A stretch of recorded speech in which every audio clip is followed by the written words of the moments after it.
බුදුවරු කොහොමද පැහැදිලි කරේ? අචින්තිතම්පි භවති චින්තිතම්පි විනස්සති.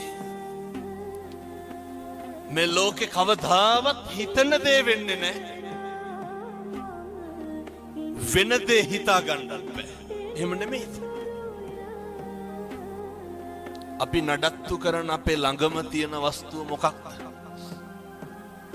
අපේ ඇඟ, අපේ ශරීරය නේ.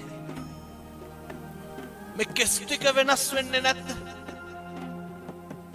මම මේ කියන්නේ බාහිරයේ පැත්තකින් තියලා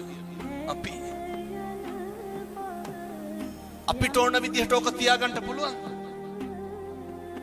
කම්මංගලං කින්ති කරෝමි.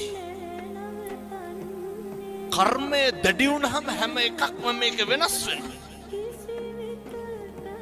මතක තියාගන්න.